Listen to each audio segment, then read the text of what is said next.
Hello student, welcome to the Guruji classes. चलिए आज शुरू करते हैं 10th क्लास हिंदी NIUS का। मेरे बहुत सारे व्यूअर्स यानी मेरे बहुत सारे स्टूडेंट्स की रिक्वेस्ट आ रही थी कि सर निबंध कैसे लिखते हैं, निबंध लिखना सिखाइए। मैं आपको किसी बोर्ड पर नहीं बता रहा हूं कि निबंध कैसे लिखा जाएगा, बल्कि आप जैसे एग्जामिनेशन हॉल के अंदर पेपर कर आएंगे, उसी पेपर के माध्यम से, उसी पेपर के तरीके से मैं आपको निबंध लिखना बता रहा हूं कि आपको निबंध लिखना कैसे है। क्योंकि स्टूडेंट्स के मन के अंदर विचार नहीं आते हैं कि किस तरीके से निबंध को लिखा जाएगा, सोच नहीं आती है वो कि हमें क्या सोचना है, कैसे लिखना है, निबंध की स्टार्टिंग क्या करनी है, निबंध की एंडिंग क्या करनी है। तो चलिए मैं आपको बता देता हूं कि निबंध लिखना कैसे है। निबंध से रिलेटेड अगर कोई क्वेश्चन भी आ जाता है तो आप उसको इजीली सॉल्व कर पाएंगे। पर उससे पहले अगर आपने मेरा चैनल अब तक लाइक शेयर सब्सक्राइब नहीं करा है तो मैं बता दूं आप क्या मिस करेंगे। आपको मेरे चैनल के ऊपर फ्री नोट्स की PDF मिलेगी, सभी सब्जेक्ट्स की, हिंदी और इंग्लिश मीडियम की। और इसके अलावा आपको यहां पर free practical file with solution मिलेगी। फ्री प्रैक्टिकल आपको फाइल मिलने वाली है, फ्री प्रैक्टिकल फाइल और फ्री TMA विद सॉल्यूशन मिलेंगे। और ये सब चीजें लेने के लिए आपको मेरे नंबर 8851450051 पर जाकर मेरे को व्हाट्सएप करना पड़ेगा, ताकि मैं आपको ये सारी चीजें प्रोवाइड करा सकूं। चलिए शुरू करते हैं 10th क्लास NIUS हिंदी का, जो हमारा टॉपिक है कि निबंध कैसे लिखें। देखिए स्टूडेंट्स, निबंध लिखने के लिए एक बात होती है कि सबसे पहले आपको पता होना चाहिए कि अगर आप कहीं जा रहे हैं तो आपको पता होना चाहिए कि आपके घर का रास्ता कैसा है, कि आपको अगर कोई चीज लिखनी है तो आपके घर का रास्ता कैसा है, किस किस रास्ते से गुजरकर आपको जाना है। उसी तरीके से हमें निबंध लिखने की जरूरत होती है। यानी कि अगर मेरे पास कहीं पर निबंध लिखा होगा तो मैं ये बता पाता हूं निबंध के माध्यम से कि हमारे किसी चीज के, किसी भी सामाजिक बुराई या किसी भी दिवाली ये वगैरह, कोई भी सांस्कृतिक कल्चर वगैरह के ऊपर अगर हम मेरे को कुछ बात बतानी है तो मैं निबंध के माध्यम से पूरे तरीके से लिख के बता सकता हूं कि जो स्टूडेंट्स है उसको पढ़कर आगे सब कुछ जान सके कि इस टॉपिक के ऊपर क्या लिखा है। तो यहां पर मैं आपको बताने वाला हूं कि निबंध के प्रकार कितने तरीके के होते हैं। देखिए कितने तरीके के निबंध के प्रकार होते हैं, हम इस विषय में बात करने वाले हैं। देखिए निबंध के प्रकार अगर मैं आपको बताऊं तो यहां पर निबंध के प्रकार होते हैं 3 तरीके के। एक होता है वर्णनात्मक, एक निबंध होता है वर्णनात्मक, दूसरा होता है विचारात्मक और तीसरा होता है हमारा भावात्मक। देखिए इसमें से आपको अगर कोई भी टॉपिक आ जाता है तो आपको ये देखना पड़ेगा कि आपको कौन से प्रकार का ये निबंध लिखना है। यानी कि इन तीनों प्रकारों में से कौन से प्रकार का आपको निबंध लिखना है। निबंध कितने प्रकार का है? एक हो गया वर्णनात्मक, एक हो गया विचारात्मक और एक आ गया भावात्मक। जैसे ही भी कोई टॉपिक आ जाता है तो आपको कौन से विचार पर लिखना है। जैसे कि वर्णनात्मक अगर मैं आपको बोलूं, सबसे पहले मैं बात कर लेता हूं यहां पर वर्णनात्मक की, कि वर्णनात्मक निबंध कौन सा होता है। देखिए वर्णनात्मक का मतलब होता है किसी चीज का वर्णन करना, यानी कि वर्णन करना, यानी कि पूरा उसका हुलिया बताना, एक्सप्लेनेशन देना। जैसे कि मैं आपको बता दूं किसी घटना का या किसी जगह का आपको वर्णन करना, यानी कि उसके बारे में बताना है। एग्जाम्पल ले लेते हैं यहां पर किसी तरीके का, जैसे यहां पर आ जाता है दिवाली, दशहरा, ईद का मेला, या फिर इसके अलावा ये तो थे मेरे किसी जगह को लेके कि यानी कि हमारे कल्चर से, यानी कि हमारे दिवाली के ऊपर कोई निबंध आ जाए तो आप क्या लिखेंगे उसके ऊपर, कि दिवाली के बारे में आप सारी बातें लिखेंगे, दशहरा के बारे में, या फिर ईद का कोई मेला लगता है तो उसके बारे में क्या लिखेंगे, या फिर कोई ऐतिहासिक स्थल, या फिर आप किसी ऐतिहासिक स्थल के बारे में लिखेंगे, किसी ऐतिहासिक स्थल के बारे में, या फिर आप लिखेंगे किसी यात्रा के बारे में, जो आपने किसी यात्रा करी हो। जैसे कि सपोज करें आप जयपुर गए घूमने, या फिर आप उदयपुर गए, या फिर आप तमिलनाडु गए, कहीं पर भी, या फिर आप किसी तीर्थ स्थल पर गए, उसके बारे में अगर आपको लिखना है तो वो हमारे सारे निबंध कौन से होते हैं? वर्णनात्मक। वो सारे निबंध हमारे होते हैं वर्णनात्मक। चलिए बात करते हैं विचारात्मक, यानी कि विचारात्मक निबंध कौन से होते हैं? विचारात्मक निबंध होते हैं जो कि हमारे पास सामाजिक, यानी कि आमतौर पर जो ये निबंध होते हैं ना, ये सामाजिक, आर्थिक या राजनीतिक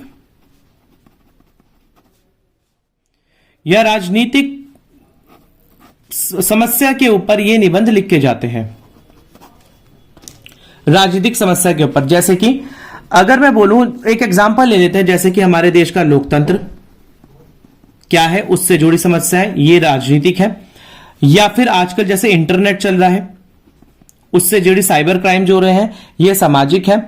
या फिर हम लिख लें दहेज समस्या, ये भी सामाजिक है। या फिर हम लिख लें बेरोजगारी, ये आर्थिक है। यानी कि इन तरीके के होते हैं। जैसे कि अगर और हम बात कर लेते हैं, यहां पर सामाजिक हो जाता है, सामाजिक हो गया, सांस्कृतिक हो गया, यानी कि किसी संस्कृति के बारे में अगर लिखना है हमें, या फिर देश प्रेम के बारे में हो गया, या फिर किसी विज्ञान के बारे में आपने लिख दिया निबंध, या शिक्षा, या खेल संबंधी,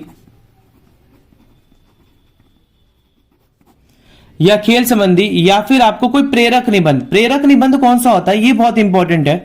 जैसे कि आपने किसी की जीवनी पढ़ ली, जीवनी मतलब किसी की लाइफ स्टोरी, बायोग्राफी पढ़ ली। जैसे कि पिक्चर आई थी मिल्खा सिंह, मिल्खा सिंह जिसे फ्लाइंग जट के नाम से भी बोला जाता था। मिल्खा सिंह जो कि बहुत तेज भागता था और उसने ओलंपिक हमारे लिए खेला था। तो मिल्खा सिंह के बारे में आपने अगर लिख दिया तो वो एक प्रेरक निबंध होगा, जैसे मिल्खा सिंह हो गया। या फिर एमएस धोनी, एमएस धोनी की जो मूवी भी आई है, एमएस धोनी के बारे में अगर आपको उसकी प्रेरक यानी कि उससे इंस्पिरेशन क्या मिलती है, तो उसके बारे में निबंध हो गया। तो इस तरीके से ये हो गया आपके निबंध का विचारात्मक। तो ये था विचारात्मक, और एक होता है भावात्मक। भावात्मक की भी बात कर ले। जो भावात्मक होता है, यानी कि जो भावात्मक निबंध होता है, भावात्मक निबंध के बारे में अगर हम करें तो जैसे किसी देश से रिलेटेड भाव आपके, यानी कि आपकी फीलिंग्स क्या है, यह बताया जाता है। या फिर माता पिता क्या आदर सत्कार करने से, आदर सत्कार मतलब उनका रिस्पेक्ट करने से आपके क्या भाव जुड़े हुए हैं, इससे रिलेटेड बात आ जाती है, तो उसे बोला जाता है भावात्मक। चलिए आगे बात करते हैं, थोड़ा सा और आगे चलते हैं। अब हम बात करते हैं नेक्स्ट पॉइंट पर अपने, कि निबंध के अंग कितने होते हैं। निबंध के अंग, देखिए निबंध के 3 अंग होते हैं, मतलब कि निबंध कितने तरीके से लिखा जाता है।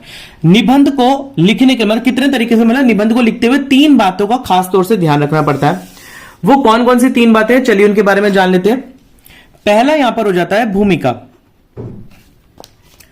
पहला यहां पर हो जाएगा भूमिका यानी कि इंट्रोडक्शन। दूसरा यहां पर हो जाएगा विषय वस्तु,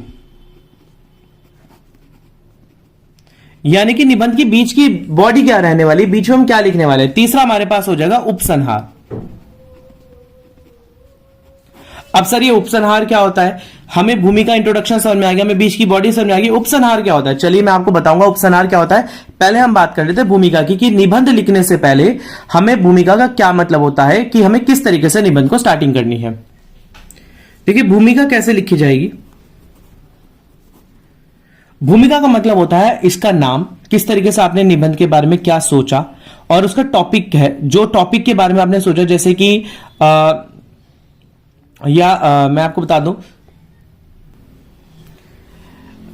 एक एग्जांपल यहां ले लेते हैं। जैसे कि हमारे हिंदुस्तान के ऊपर आपको निबंध लिखने को आ जाए, तो इसकी हिंदुस्तान का तो टॉपिक तो ऑलरेडी दे रखा है। अब हिंदुस्तान के ऊपर निबंध लिखने को आ जाए तो आप भूमिका कैसे लिखेंगे, मतलब कोई ऐसी लाइन जो पढ़ते ही किसी रीडर को यह लगे कि हां अब मुझे इसको पढ़ना चाहिए आगे। भूमिका का मतलब होता है ऐसा इंट्रोडक्शन दे रहा कि उसको पढ़ते ही किसी व्यूअर को लगे या किसी रीडर को लगे कि अब मुझे इसको आगे पढ़ना चाहिए, it is really very interesting. तो जैसे एग्जांपल ले लेते हैं, अगर मैं यहां पर देख लेते हैं कि अगर मैंने आपको बोला हिंदुस्तान, तो हम यहां पर एक लाइन लिख सकते हैं ऐसे इन्वर्टेड कॉमा से, सारे जहां से अच्छा हिंदुस्तान हमारा, हम बुलबुलें हैं इसके, ये गुलसिता हमारा। तो इस तरीके की लाइन को आप स्टार्टिंग में दे सकते हैं और बता सकते हैं कि ये लाइन हमें बताई गई है, और इस लाइन से हमें यह पता लगता है कि हिंदुस्तान हमारे लिए एक घर नहीं बल्कि हमारे इससे भाव जुड़े पड़े हैं, हमारे फीलिंग्स हिंदुस्तान से जुड़ी पड़ी हैं। तो यानी कुछ ऐसी लाइन की इंट्रोडक्शन के साथ जो आपने पढ़ी हो कहीं पर, उससे आप इंट्रोडक्शन दें, भूमिका दें, और इसके बाद हम आगे लिखेंगे इसकी विषय वस्तु। चलिए बात करते हैं विषय वस्तु क्या होता है। विषय वस्तु होता है कि इसमें वो बात बताई जाती है कि हम अब इसके बारे में क्या सोचते हैं निबंध के। जैसे कि विषय वस्तु क्या होता है, जैसे कि हिंदुस्तान के बारे में, हिंदुस्तान के अंदर कितनी भांति भांति के लोग रहते हैं, भांति भांति के लोग रहते हैं, उनके बारे में आपको बताना है। अलग अलग धर्म के लोग को कैसे हमारा हिंदुस्तान एकजुट में बांध के रखा हुआ है, और सभी लोग किस तरीके से सबके एकजुट मिलकर रहते हैं, जिसकी वजह से हमारा जो हिंदुस्तान है एक धर्मनिरपेक्ष देश बनता है। मतलब कि किसी धर्म को तवज्जो ना देने वाला, सभी लोग समान है। और हमारे देश के अंदर लोकतंत्र है, और लोकतंत्र से जुड़ी आपको बातें बतानी है, ये विषय वस्तु के अंदर आएगा। और क्या आएगा, यदि आपको लगता है कि आपको इसके तर्क और वितर्क। अब तर्क और वितर्क क्या होता है, देखिए तर्क क्या है कि उसके पॉजिटिव पॉइंट, यानी कि पॉजिटिव पॉइंट, और वितर्क क्या होता है, नेगेटिव पॉइंट। ये दोनों चीजें आपको इस विषय वस्तु के अंदर बतानी है कि आपको क्या लगता है, पहले तो पॉजिटिव बातें और फिर नेगेटिव बातें कि आपको क्या लगता है। और यदि उसके विचार से आपको कुछ सुझाव देना है तो आप वो भी इसके अंदर लिख सकते, अभी सुझाव नहीं देना, सॉरी, आप ये भी लिख सकते हैं कि और क्या क्या इससे जुड़ी बातें हो रही है, हिंदुस्तान के अंदर कैसे हिंदुस्तान की अर्थव्यवस्था कैसे सुधर रही है, और हिंदुस्तान की अर्थव्यवस्था सुधर रही है, राजनीति किस तरीके से हिंदुस्तान की अच्छी होती जा रही है, और लोकतंत्र यानी कि वोटिंग के अंदर, वोटिंग का मतलब होता है कि मत मतलब वोट देने में लोग किस प्रकार से भाग ले रहे हैं और किस तरीके से हिंदुस्तान के पूरे विश्व के अंदर नाम हो रहा है, ये आपको विषय वस्तु के अंदर लिखना है। अब जैसे कि एक एग्जांपल और दे देता हूं, मुख्य कैसे बात होती है, एक और एग्जांपल ले लेते हैं जो कि आजकल बहुत फेमस है, जैसे कि दहेज पीड़ित। दहेज के लिए लिख लेते हैं, जैसे कि दहेज पीड़ित हो गया, तो आपने लिखा दहेज क्यों, अगर किसी दहेज के ऊपर आ जाए, किसी लड़की के लिए दहेज देना क्यों आवश्यक बन गया है, तो इसके लिए क्या जरूरत होती है, दहेज क्यों दिया जा रहा है। देखिए एक तो एक एग्जांपल हो सकता है कि पुत्री का नया घर हो जाता है, तो इसके लिए पिता जो है एक तरीके का गिफ्ट देता है अपनी बेटी को ताकि वो आगे रह सके, मतलब, और नई गृहस्थी होती है, और उपयोगी वस्तुएं होती हैं, यानी कि जो यूज के लिए आए बच्ची के उपयोगी वस्तुएं, यानी इन्हें भेंट भी कहा जाता है, यानी कि गिफ्ट, पिता के द्वारा दी गई भेंट यानी कि गिफ्ट। और दहेज की, इस तरीके से दहेज की शुरुआत होती है।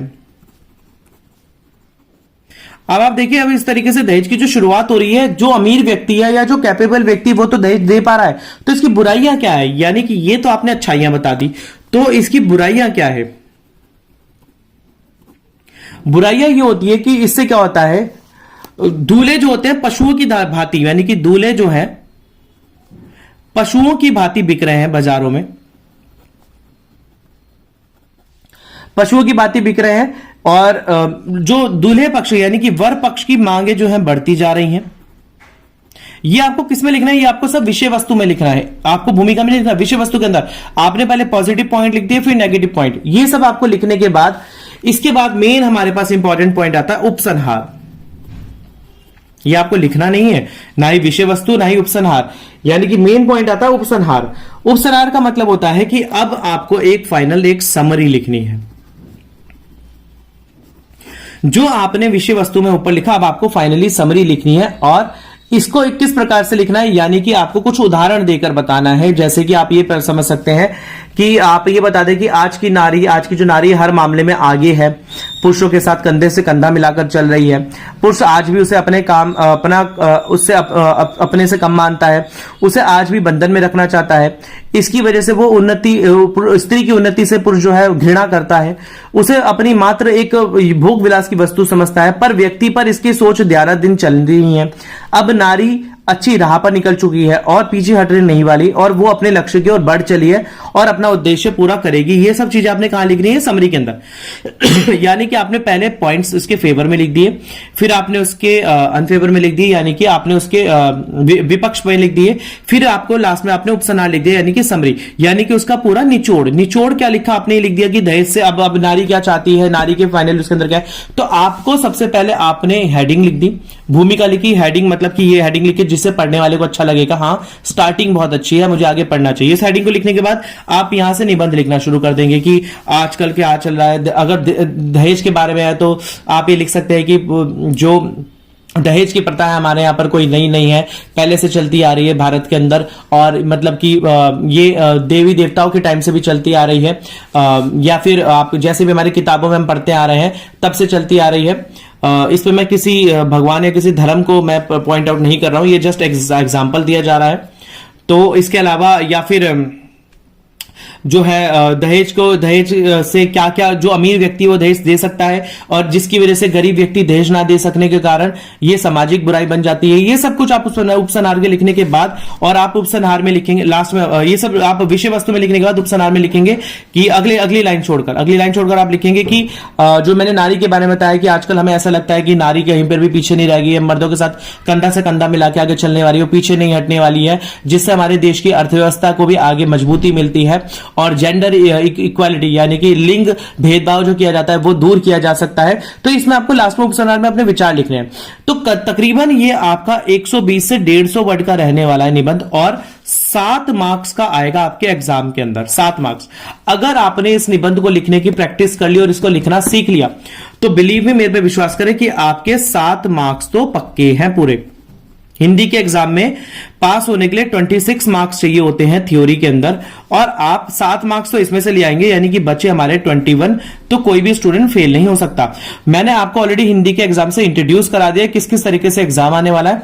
तो स्टूडेंट्स, मेरे जो स्टूडेंट्स थे वो मुझे बहुत प्यार दे रहे हैं और मुझसे बोल रहे थे बार बार कि सर निबंध कैसे लिखना है एक बार वो बता दीजिए। मैंने आपको बता दिया। आपको अगर प्रैक्टिस निबंध चाहिए कुछ तो आप मेरे इस नंबर पर, जो मेरा नंबर है 8851450051 पर मेरे से कांटेक्ट कर सकते हैं। मेरी टीम आपको कुछ प्रैक्टिस निबंध के एग्जांपल्स भेजेगी, पीडीएफ भेजेगी, आप वहां पर उनसे देख के प्रैक्टिस कर सकते हैं और आप अपना निबंध लिखने की अच्छी तरीके से तैयारी कर लीजिए। 7 मार्क्स आपको मिल जाएंगे। अगर आपने मेरा चैनल अब तक लाइक शेयर सब्सक्राइब नहीं करा तो प्लीज कर लीजिए। मिलते हैं अगली वीडियो में, तब तक के लिए धन्यवाद।